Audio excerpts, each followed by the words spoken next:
zetu zote tumpe Omo wetu, tushikamane sote kwa umoja wetu, kura zetu zote tumpe Omo wetu, na majimbo yote ushindini wetu, maana hii CCM hawapati kitu, na majimbo yote ushindini wetu, maana hii CCM hawapati kitu.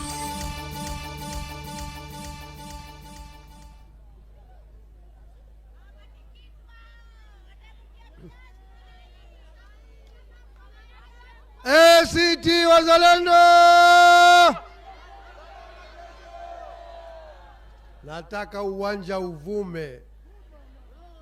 Unaitikia Zanzibar kwanza leo na kesho. ACT Wazalendo, ACT Wazalendo, mabadiliko na uwazi. Konde shusha tanga, shusha tanga. Safari, safari, safari. Leo na furaha sana tangu nimefika Konde. Ndugu mwenyekiti wa chama na rais wetu wa Zanzibar, inshallah kuanzia Oktoba 29.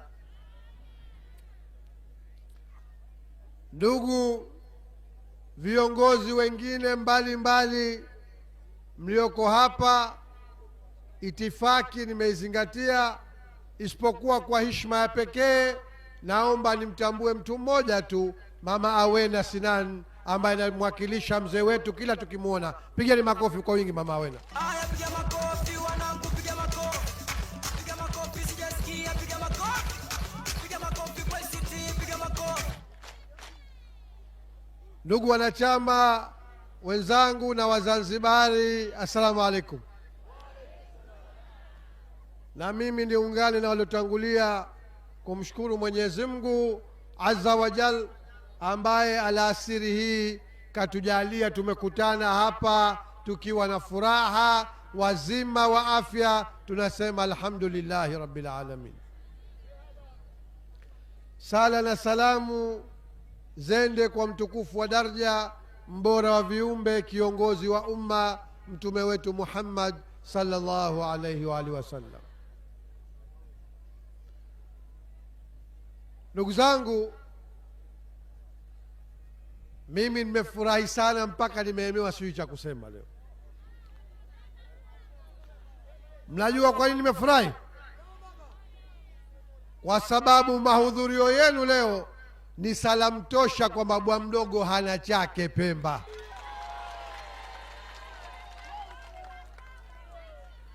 Leo nyinyi mnaandika historia.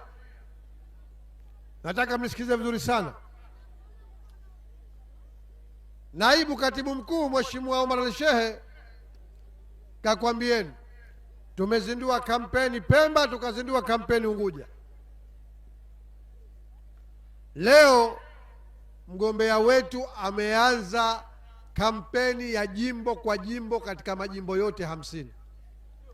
Na ni heshima kubwa na historia kubwa kwamba historia hiyo ya ukombozi wa nchi ya Zanzibar unakwenda kukamilika mwaka huu, kaja kaifungua hapa Makangale, jimbo la Konde. Piga makofi kwa Makangale.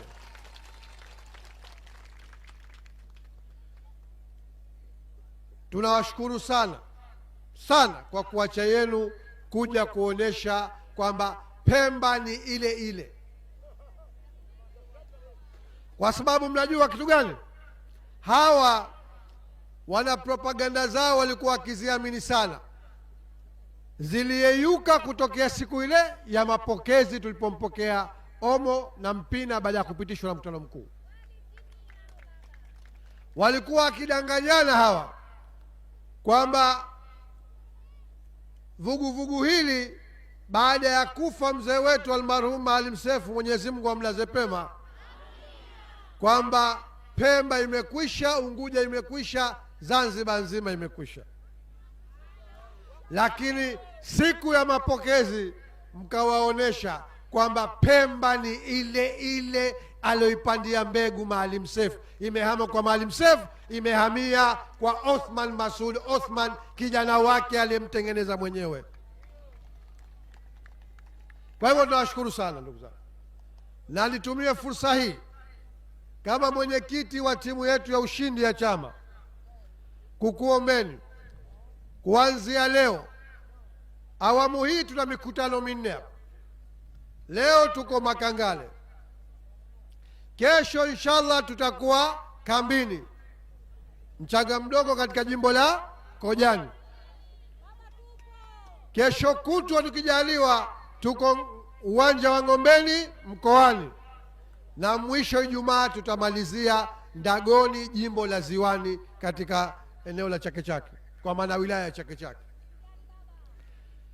Tutaondoka tukaendeleza Unguja, tukirudi tutakuja kuwapa ratiba, tutaendelea. Naomba kila mkutano umshinde mwenzake kupeleka ujumbe kwamba mwaka huu bwa mdogo na CCM yake tunawafungisha virago katika visiwa hivi. Tumeelewana? Tumeelewana? Na mimi nawaambia kama mwenyekiti wa timu ya ushindi, kwa sababu nitakuwa natizama mikutano yote na nahudhuria, baadaye katika kila awamu tutatizama mkoa upi wa kichama umeushinda mingine yote katika mahudhurio na kufanikisha mikutano yetu. Na baada ya kumwapisha Rais Othman Masoud, tutaupa zawadi maalum ndani ya Ikulu ya Zanzibar, wakikabidhiwa na rais wetu inshallah. Sasa tutatizama Micheweni, mtakubali kupitwa? Mtakubali kupitwa mkoa wa Micheweni? Asanteni sana. Sasa baada ya hayo, ndugu zangu, tunaelekea katika uchaguzi mkuu. Tunaelekea katika uchaguzi mkuu. Hii ni fursa adhimu sana ya wewe Mzanzibari, na hasa naomba vijana munisikilize, kwa sababu wazee mimi sina wasiwasi nao. Wazee wamehitimu zamani, hasa wazee wa Pemba, lakini kuna baadhi ya vijana kwa kukatishwa tamaa, ubaguzi uliokithiri chini ya CCM, wamefanywa waaminishwe kwamba ati ukienda CCM kuna ajira.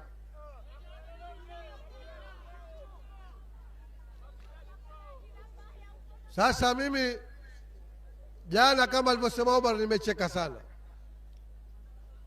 na nakuombeni wananchi wa Pemba, hasa vijana nyinyi watundu kwenye mitandao, kafungueni hotuba ya bwa mdogo ya mwaka 2020 ya kufungua kampeni Pemba, uwanja ule ule wa Gombani.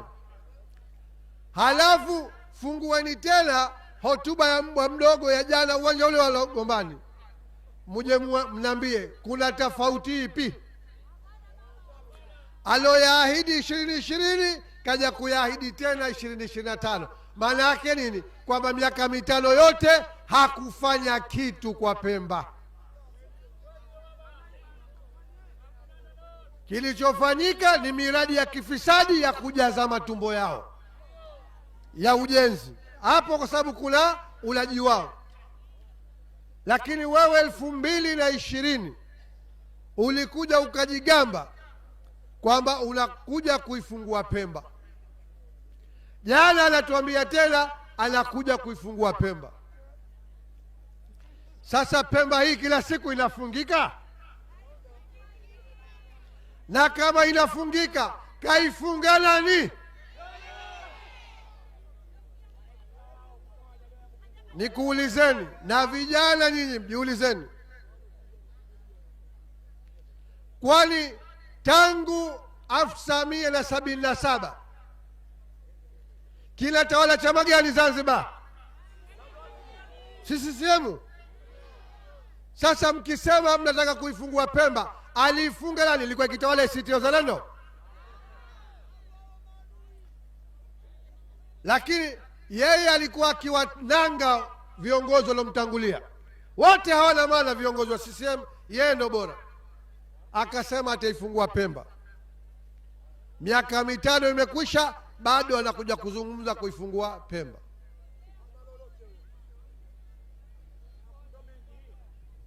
Vipi tutaifungua Pemba na Zanzibar kwa jumla yake, itakuja kuelezwa na kiongozi mkweli, mwaminifu, mweledi, msomi, mwenye dira, Othman Masoud Othman, atapokuja kuzungumza na nyinyi katika jukwaa hili.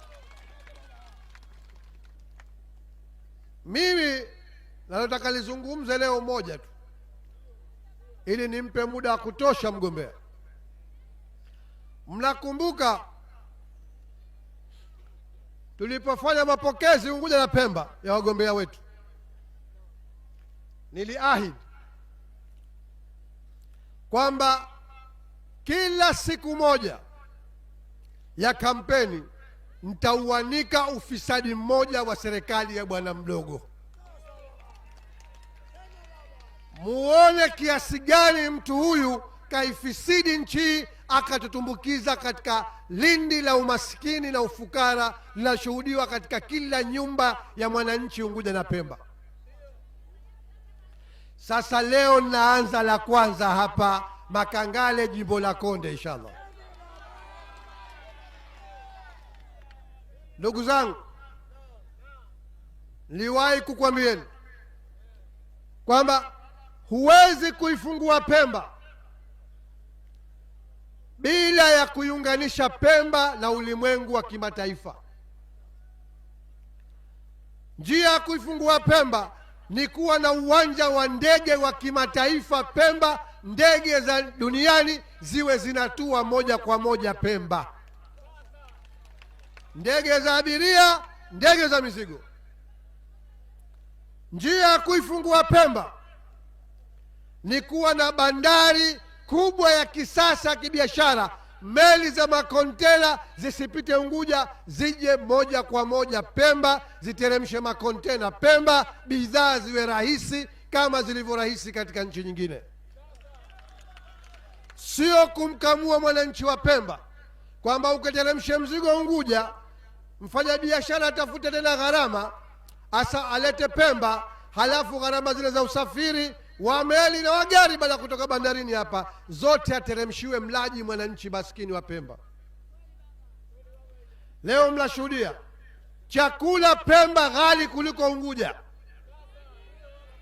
vifaa vya ujenzi Pemba ni ghali kuliko Unguja, hata nguo, mavazi ghali Pemba kuliko Unguja, kwa sababu ya magharama yanaongezeka. Lazim hiyo ndio njia ya kuifungua Pemba. Sasa miaka nenda miaka rudi,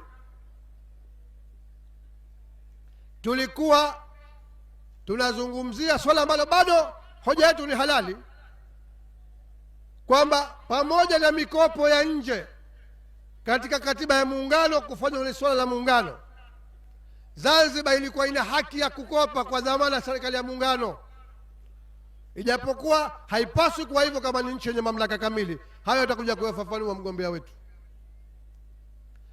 Lakini miaka yote ilikuwa Zanzibar inahujumiwa, pamoja na tofauti zetu nyingine na Mama Samia, lakini sisi kwenye haki tutasema. Mwaka 2022 alisimamia serikali ya muungano, ikatoa idhini ya mkopo mkubwa kwa Zanzibar ambao ulikamilishwa mwaka 2023 mwezi wa Juni. Mkopo ule ulikuwa wa jumla ya dola za Kimarekani 428. Dola sio shilingi ya madafu. Dola milioni 428,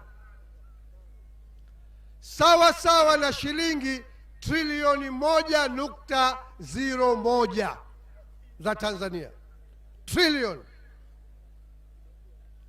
Nikisema trilioni mnanifahamu? Kila milioni 1000 ni bilioni 1, trilioni 1 ni bilioni 1000. Fedha nyingi sana kwa nchi kama Zanzibar, na zilikusudiwa kutolewa kupitia mpango unaitwa United Kingdom Expert Finance, mradi maalum wa dhamana ya serikali ya Kiingereza kudhamini mikopo, na benki mbili, Citibank ya London na Deutsche Bank ya London, walikubali kukopesha fedha hizi.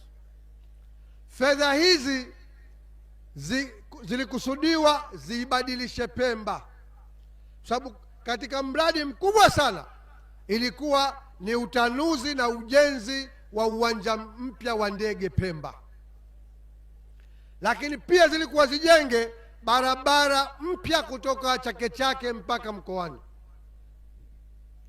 mbali ya baadhi ya barabara nyingine mbili za Unguja kule.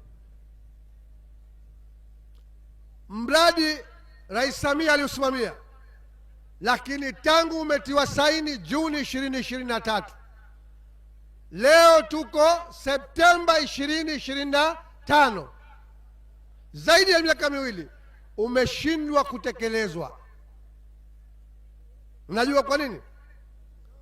Kwa sababu watu wa serikali ya bwa mdogo walitaka chao katika mradi huu,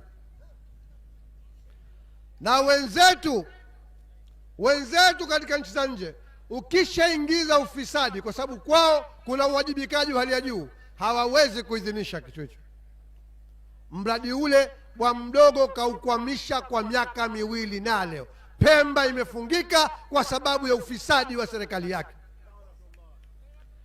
Kilichotokezea nini ndugu zangu? Kwa ufupi tu, kilichotokezea, ule mradi ulikuwa una sharti kwamba mkandarasi wa nje lazima apate mkandarasi wa ndani sehemu ya mradi ule, fedha zibakie ndani.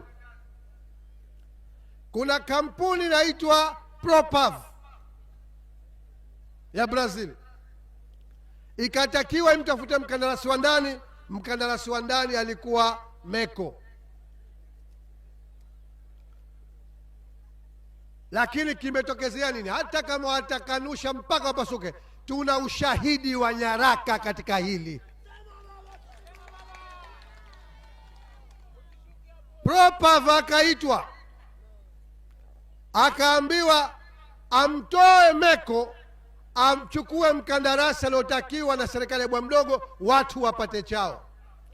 Kwa sababu gani? Kwa sababu Meko alitakiwa katika fedha atakazolipwa dola milioni 8 atoe apeleke kwenye mlango wa nyuma. Dola ngapi?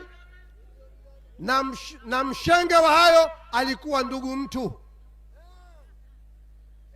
akakataa, ukafisidiwa mradi mzima kwa sababu ya ufisadi huo. Propav akafungua kesi. Ndio maana nikamwambia tuna ushahidi, hamwezi kukanusha hili. Kesi ilikwenda mahakama kuu ya Zanzibar kwa sababu alikuwa ameshasaini mkataba. Baadaye huko wakaitana wasuluhishane, lakini matokeo yake Pemba imepigwa breki. Miaka miwili mradi aliopambania Mama Samia, serikali ya bwa mdogo imeufisidi. Kwa hivyo tunachosema, miaka 5 hii ufisadi uliotamalaki ndio uliokwamisha Pemba na Unguja kwa jumla, wananchi wake wasende mbele. Sasa sisi tunakwambieni, poweni roho zenu. Bwa mdogo tukijaliwa, habari yake imekwisha Oktoba 29 inshallah. Anayekwenda Ikulu biidhnillah ni rais mpya Othman Masoud Othman. Akiingia tu inshallah, mradi huu unakuamuka, Pemba inakwenda kujengwa upya, sio kwa upuuzi kama huu wa kifisadi. Inakwenda kujenga miradi ya maana itakayoifungua Pemba, lakini muone ufisadi huu ulivyokwamisha. Kwa hivyo wale vijana nilikuwa nawaambia, ndio maana nikamwambia vijana nisikilize.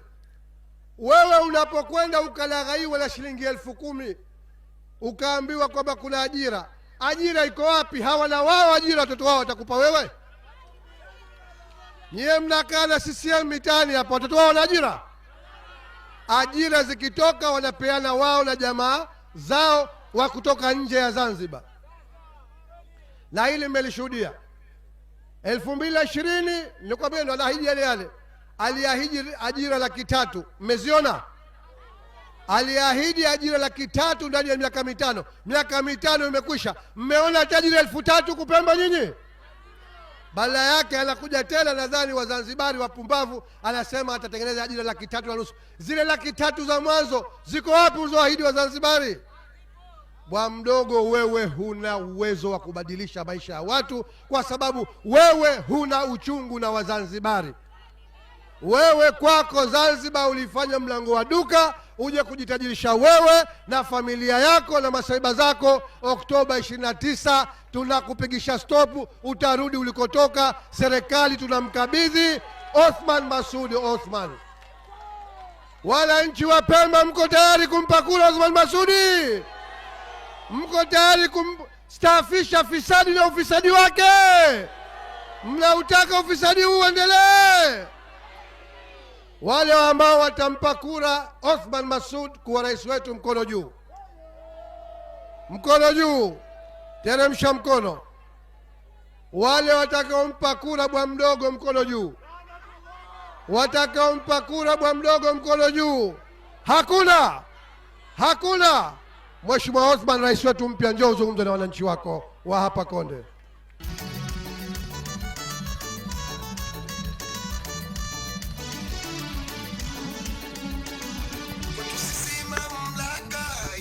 Kamili kwa hilo Wazanzibari hatuna muhali, kwetu sisi mamlaka yaliyo kamili. Kwa hilo Wazanzibari hatuna muhali, hayo mabarabara na mahospitali kwetu sisi Wazanzibari sio mageni. Na mabarabara na mahospitali sisi Wazanzibari kwetu sio mageni. Sisi limbukeni, silimukeni, silimukeni, acha ifilali. Nuna ukasirike, ukasirike, ukasirike, potelea mbali.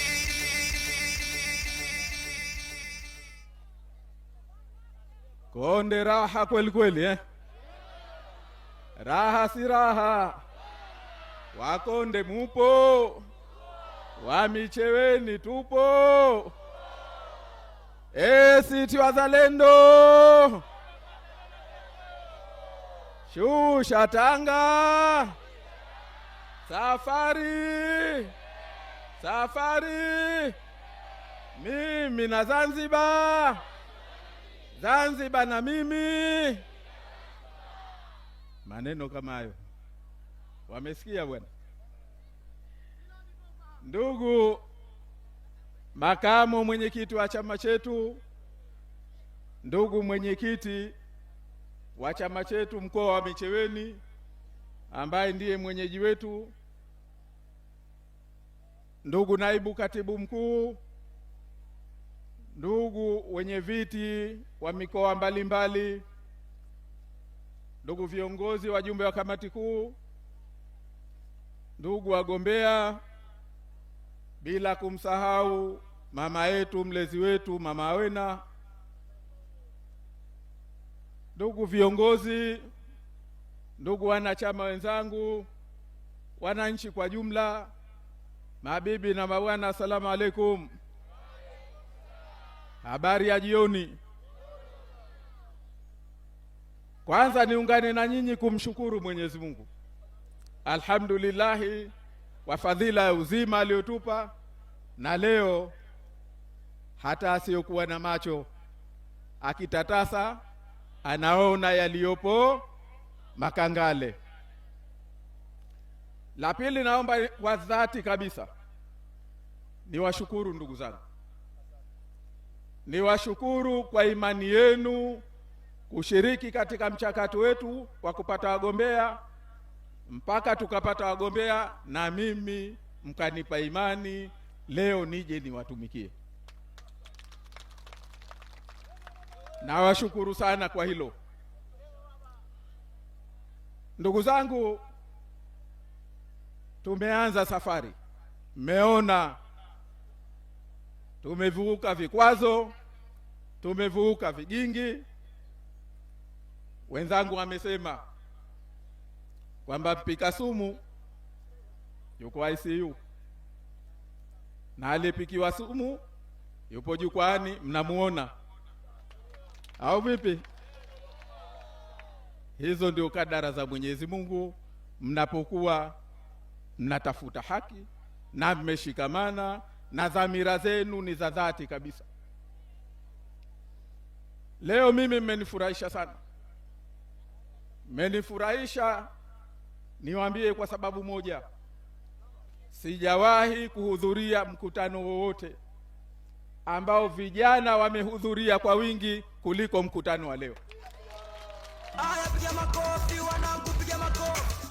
Piga makofi sijasikia, piga makofi. Piga makofi kwa ICT, piga makofi. Na mimi nimefurahi ndugu zangu kwa sababu haya yote tunayafanya kwa sababu yenu vijana. Na nyinyi ndio mnaopita mkahadaliwa, mmetiwa umaskini, mkatiwa ufukara, sasa wanapita kuwadanganya. Sasa leo mahudhurio yenu haya, mimi naamini si nyingine usema kuna watu watalala na kiatu, wengine watalala na kata mkononi, kujitia maji kumewashinda, lakini leo naamini watalala na pampers za wakubwa.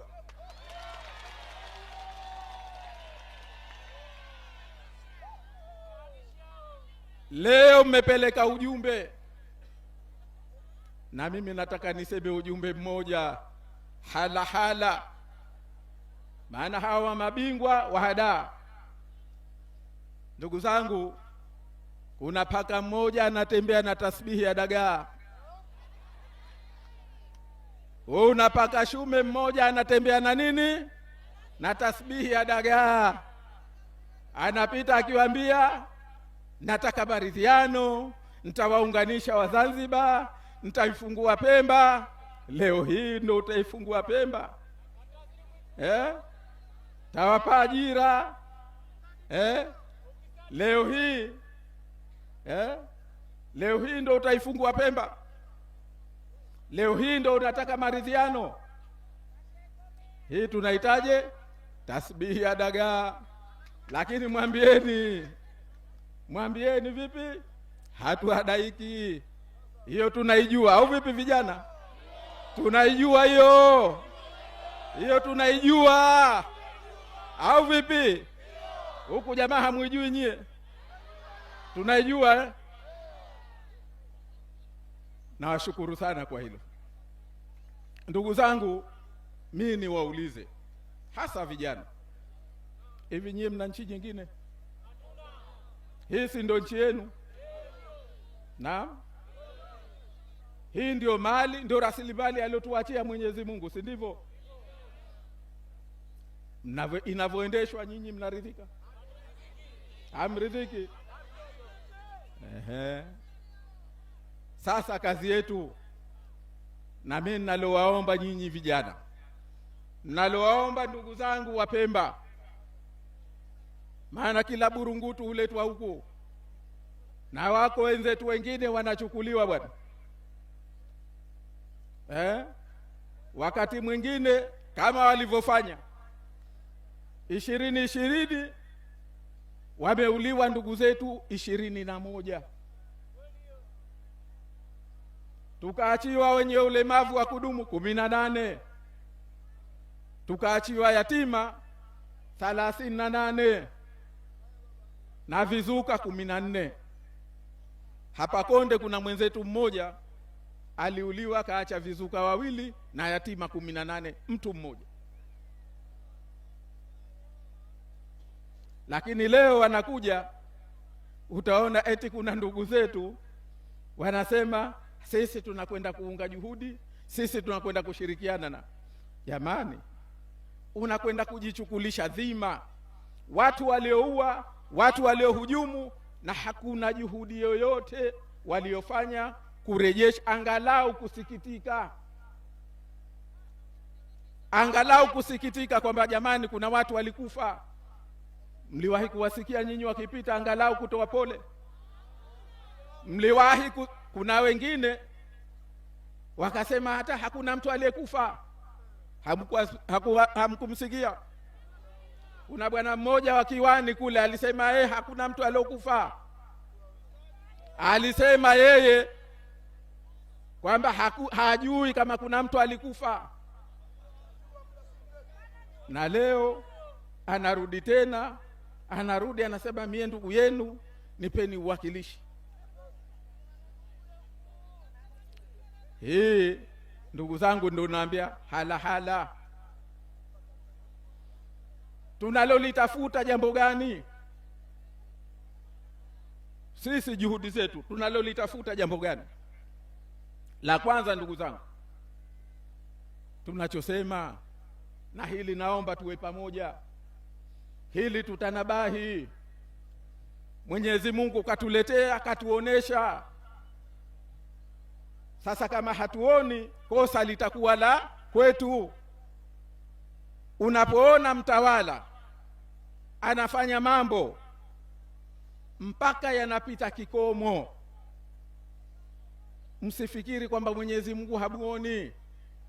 Mwenyezi Mungu anataka nyinyi binadamu mumjue ubaya wake, mumjue kwa kiasi gani mtu huyu anaweza kuwa mbaya.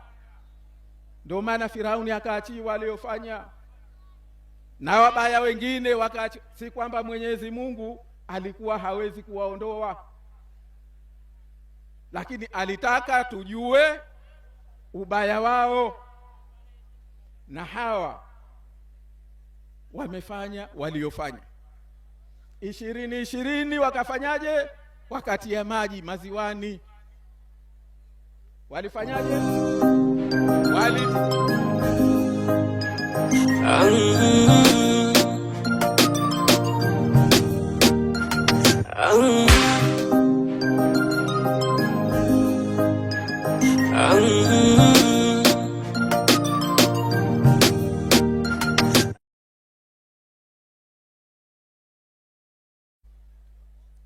Ndugu zangu, hii si nchi maskini.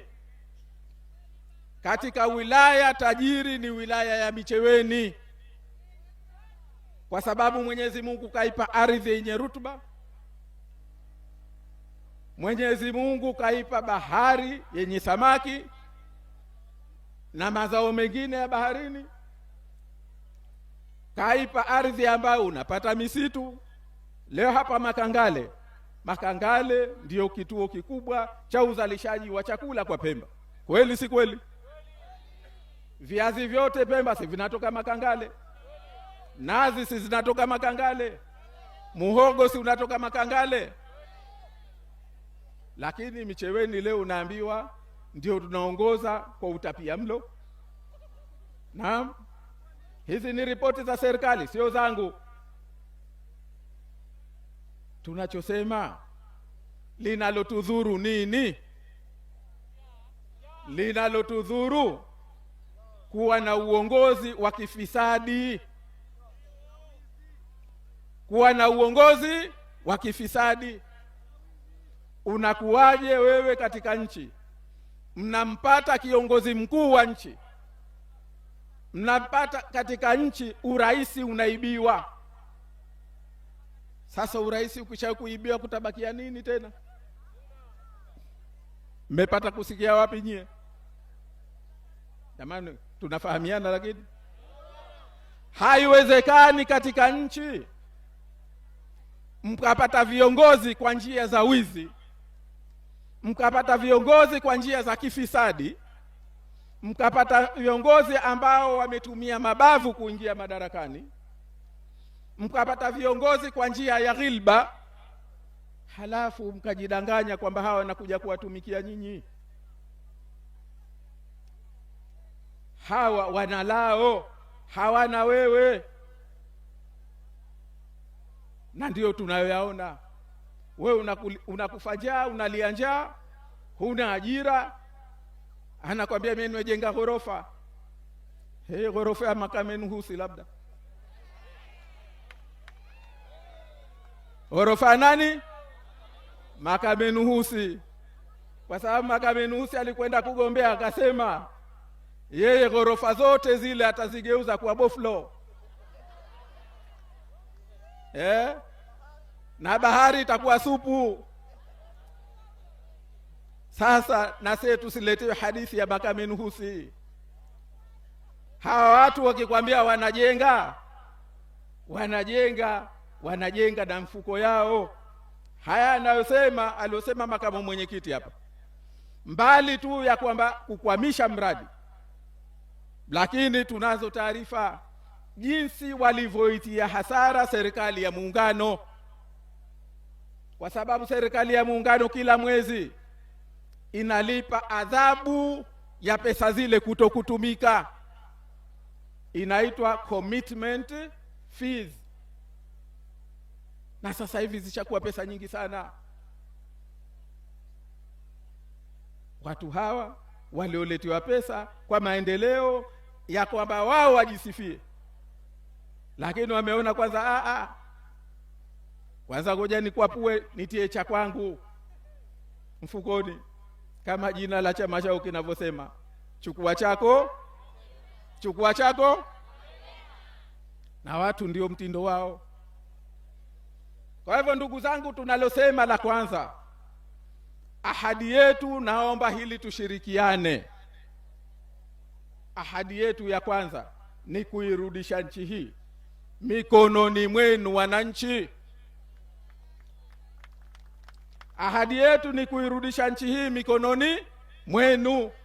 Wizi huu, ufisadi huu unatokea, watu hawajali.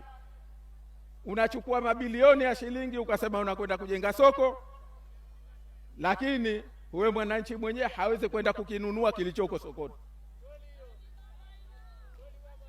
Ni kwa sababu hukumchagua. Atakuheshimu vipi wewe? Tunachosema tutairudisha mikononi mwenu katika ufalme wenu, kwa sababu siku ambayo kura yako itakuwa ndio itakayoamua nani awe kiongozi, mtu atakuheshimu, hatofanya ujinga unaofanyika sasa. Ndio maana tunasema sisi ahadi yetu ya mwanzo ni kuja na katiba mpya ya Zanzibar. Ni kuja na nini? Katiba mpya ya Zanzibar. Na ndio maana tunawaambia ndugu zetu, waambieni na hao waliokuwa wanaojiita CCM, kwa sababu sasa hivi hakuna CCM. Kuna kikundi cha watu wachache tunaita wenyewe wanakiita Jamhuri ya Walaji. Hao ndio wamevaa koti la CCM, wanatafuna nchi.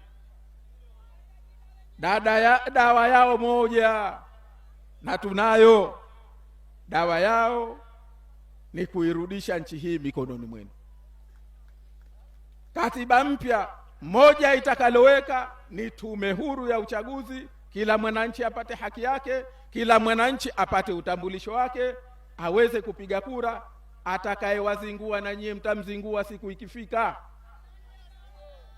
Leo mnaweza, kwa sababu wanafanya ghilba kwenye uchaguzi. Na kwa sababu hiyo ndio maana tunasema huu wizi wa mapema, kwa kauli moja tunasema huu hatuukubali asilan abadan. Hatuwezi tena kuendelea kupata viongozi kwa njia ya wizi. Hatuwezi kuruhusu urais wa nchi hii ukaibiwa. Hatuwezi kuruhusu uwaziri wa nchi hii ukaibiwa. Hatuwezi kuruhusu umea wa nchi hii ukaibiwa. Tunachotaka mwananchi sauti yake ndio isikilizwe, na ndio aamue, wewe unatufaa kaa, wewe hutufai ondoka. Na katiba mpya tunasema mapema, wanaogombea uwakilishi, wanaogombea na udiwani, kutakuwa na haki ya wapiga kura. Huwatumikii kukutoa bwana, na huu ni utaratibu wa kidunia. Usije ukafika ukaona mimi miaka 5 niko hapa nitakula raha. Chini ya katiba mpya bwana, wananchi wapiga kura watakuwa na haki ya kusema wewe umetizungua bwana, ondoka, tutafanya uchaguzi mwingine mdogo. Na hili jamani si jambo geni, dunia nzima lipo, kwamba mbunge mwakilishi hachaguliwi kwa miaka 5, anapewa muda wa miaka 5. Ikimshinda jiani, jamani mnamwambia ondoka, na hataondoka. Tunafahamiana? Tunasema hiyo ndiyo dawa ambayo itakuinyoosha nchi hii, kuirudisha katika misingi. Na ndio maana tunasema sisi inshallah tutakwenda kufanya uchaguzi kabla ya 2030 hii ya Oktoba ambayo tunaifanya kawaida. Tunaweza tukafanya uchaguzi 2030 Januari au Februari au mwezi wa Machi, au si hasha tukafanya kabla ya hapo. Tuna uwezo ndani ya miaka 4 kuwatengenezea mifumo mizuri ya nchi hii kwenda, na tukawakabidhi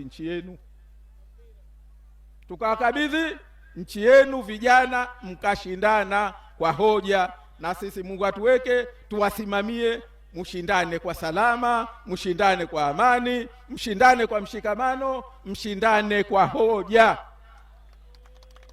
Ndicho tunachokitaka. Lakini njia ya kufika huko lazima tupambane na wizi wa mapema. Hawa wasitufanyie ujinga. Hii nchi yetu hatuna nyingine. Lazima kama wanataka uchaguzi wasitufanyie kama mpira wa kigunya. Mpira vipindi viwili, si ndio? Wao wanachotuambia kwamba dakika 45 tutacheza sisi peke yetu, tufunge tunayotaka, halafu nyinyi mtakuja dakika 45 ndio tuje tushindane. Magoli 60 tuliofunga kipindi cha kwanza tukiwa peke yetu tuyaunganishe na tutakayofungana kipindi cha pili, halafu hapo ndio tutafute mshindi. Mtakubali ujinga huu nyie? Mtakubali ujinga huu? Ujinga huu mtaukubali? Hebu nyosheni mikono mwambie hatukubali ujinga huu. Jamani, tunakubali ujinga huu? Tunasema kama wanataka uchaguzi, tuko tayari kwa uchaguzi. Hawataki uchaguzi, wanalolitaka na sisi tumo, tutaingia. Lakini lazima nchi hii tuirudishe katika nidhamu. Hawa wana tabia, ndugu zangu. Nimalizie jambo la pili, leo muda wetu mdogo. Nimalizie jambo la pili. Hawa ndugu zangu, sisi ni waahidi kwanza. Sisi tunaijua nchi hii. Sisi tunaifahamu nchi hii. Kila tunaloliahidi, kila tunalolisema, tunalisema kwa sababu tunalijua. Hawa wao wanatembea kizani. Watakalolikuta ndio watakalolishika. Mnakumbuka hapa almarhum Maalim Seif aliposema tutachimba mafuta, kuna mafuta Zanzibar. Wakamtukana matusi, wakatengeneza mengine ya mbao, mengine ya chuma, mengine ya mwale. Akatupiwa yeye mtu mmoja. Wakaona hayatoshi, matusi mengine wakaagiza kutoka nje. Anatukanwa yeye mtu mmoja kwa kusema nchi hii kuna mafuta na tutachimba mafuta. Sasa hivi ndio wanaojihashua nayo wao. Sasa hivi wamekuwa eti wao ndio mabingwa wa kujua nchi hii kuna mafuta. Lakini Maalim kwa nia yake aliwaapiza, alisema nchi hii hamuyachimbi nye mafuta, tutakuja kuyachimba sisi, na ndio tunavyosema. Inshallah Kwa hivyo na haya mengine tunayoahidi, jamani, tunaahidi kwa kuyajua. Juzi tulipoambia tutatoa kima cha chini mshahara bilioni 1, wameingia wazimu, wanapiga simu, wanatuma message, haiwezekani. Itawezekana vipi? Sisi tunaambia itawezekana, tumefanya hesabu zetu. Na huyo anayewaambia hili, jamani, mtafuteni anayejua fedha za nchi hii, anayejua nchi hii kuliko Othman Masudi. Waulizeni. Othman Masudi aliaminiwa kuanzisha bodi ya mapato ya Zanzibar akiwa na umri wa miaka 34, sio leo. Akiwa mdogo, akiwa kijana, na akaambiwa wewe ndio utakuwa na dhamana ya kuanzisha jambo hili.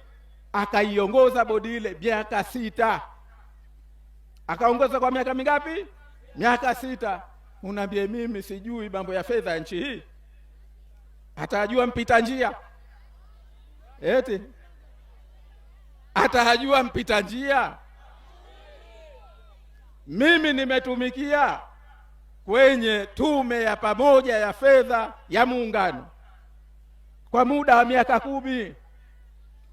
Hata waliponifunguza 2014 wakasema kwa hili la tume ya pamoja ya fedha sisi hatuna mtu mwingine madhubuti, wewe utaendelea. 2014 mpaka tukamaliza muda 2018.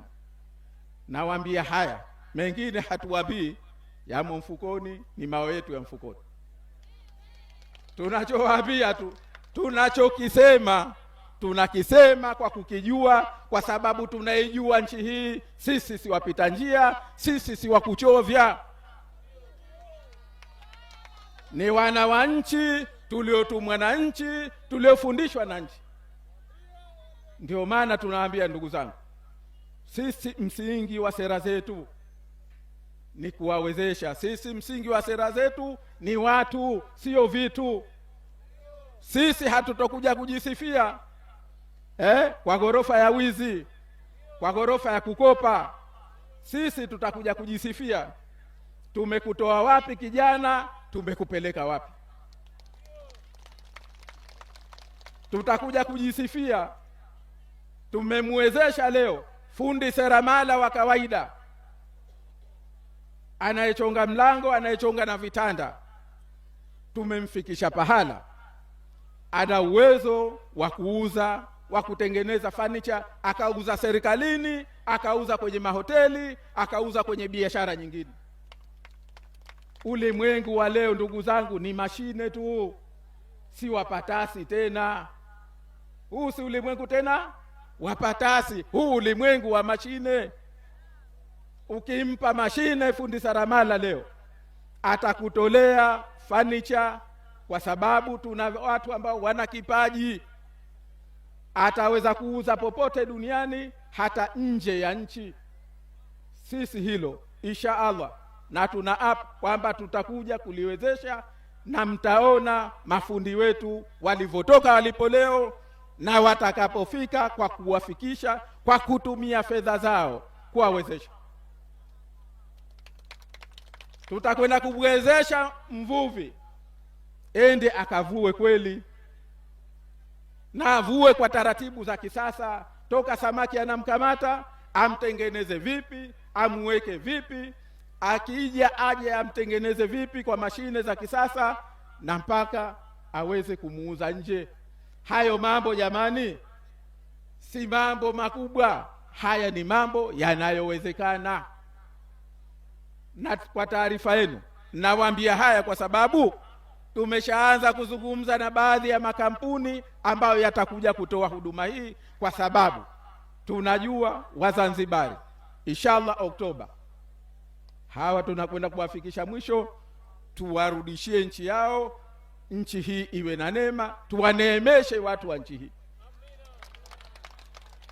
Kwa hivyo hili la uwezeshaji ndio itakuwa kipao mbele chetu, na tutakuja kuifafanua katika kila mkutano ambao tutashiriki katika mikutano yetu ya kampeni. Tutakuwa na vipindi vya kufafanua, tutakuwa na mikutano ya kukutana na mafundi wetu, wajasiriamali wetu, kuwaeleza mipango yetu ikoje. Lakini tunachosema cha kwanza, tutairudisha nchi hii kwenu, iendeshwe kwa nidhamu, na tutawawezesha wananchi, tutawatoa walipo. Tuna uhakika nchi hii si masikini, imedamirishwa, imefanywa maskini kwa sababu ya ufisadi. Ndugu zangu, muda hauturuhusu. Mimi niwaombe, na kabla ya kuwaomba, naomba hapa niwaite wagombea wetu, muwaone na mniahidi kwamba mtanipa kura zenu, mtawapa na wao kura zao, ili tupate timu ya kuja kufanya kazi ndani ya Baraza la Wawakilishi, kwenye halmashauri zetu na katika Bunge la Jamhuri ya Muungano, kutetea haki zetu. Kwa hivyo, kwanza naomba nimwite ndugu Mohamed Said aje, watu wakuone, kusalimie. Wazanzibari wanataka sera ya ACT. Jamani, mmemuona? Una wakumshinda bwana huyu? Una wakumshinda? Kura mtampa zote na mtamtafutia nyingine. Asante sana, wasalimie watu kidogo wapate kuja na wengine. ACT Wazalendo, Zanzibar mpya, shusha tanga, safari safari. Asanteni sana. Kitaka mkutano utafanya kwako au sio jamani? Akitaka mkutano wa kampeni atafanya watafanya kwake. Na wa pili, Dr. Masud Fadhil, huyu mgombea wetu wa uwakilishi.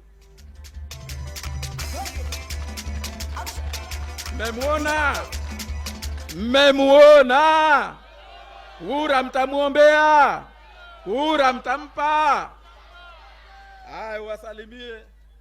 ACT Wazalendo, shusha tanga, safari. Asanteni sana. Najua nyote mnanijua, si mgeni mimi, mwenyeji kabisa. Asante. Mmewaona? Una sura ya kushindwa hapo? Haya, basi tumalizie na wagombea udiwani. Kwanza wadi ya Konde, Bwana Salim Saleh.